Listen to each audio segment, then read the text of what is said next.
আবু হানিফার মাসলামা নাকি কুফরি? উত্তর শুনে, আহলে কোরআনে কয় কুফরি, আমরা বলি এই মাসলাগুলা মানা জরুরি। আজকে আপনাদের একটা আয়াত মাত্র দলিল দিব, বহুত দলিল আছে। আয়াতটা হইল সূরা আল ইমরানের 159 নম্বর আয়াত। আউযুবিল্লাহি মিনাশ শাইতানির রাজিম। ওয়াশাবিরহুম ফিল আমরি। এখানে আল্লাহ তাআলা নবীকে বলছেন, হে নবী, আপনি সাহাবাগণকে লইয়া মুশবিরা করে চলবেন। মুশবিরা পরামর্শ করে চলবেন। পরামর্শ কোন জায়গাত করবে?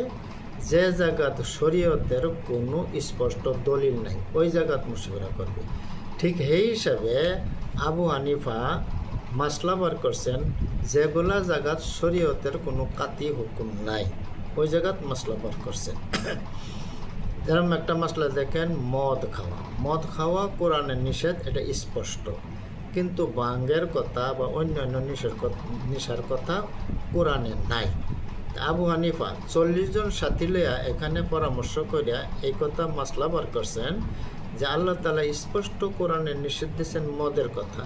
অস্পষ্ট হিসাবে এখানে বোঝা যাইতেছে যে অন্যান্য নেশাগুলাও নিষেধ, কারণ মদের নেশার দ্বারা যা ক্ষতি হয় অন্যান্য নেশার দ্বারা একই ক্ষতি হয়।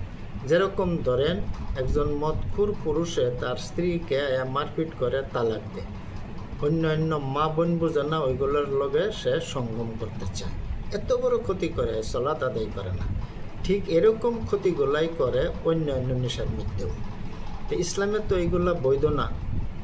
এই জন্য এই আবু হানিফায় মাসলা বার করছেন যে এই মদ খাওয়া যেরকম নিষেধ, অন্যান্য নেশাগুলোও এরকম খাওয়ায় নিষেধ।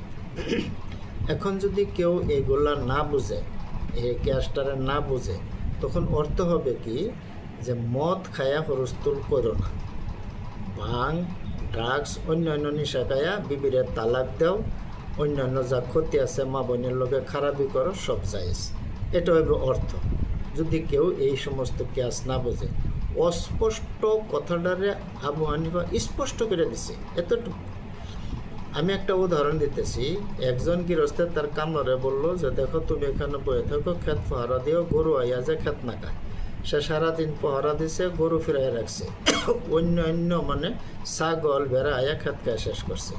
মালিক আয়া যখন জিজ্ঞাসা করলো, সে উত্তর দিল, আপনি তো আমার গরু ফিরাই বের করছেন, আমি গরু ফিরাই রাখছি।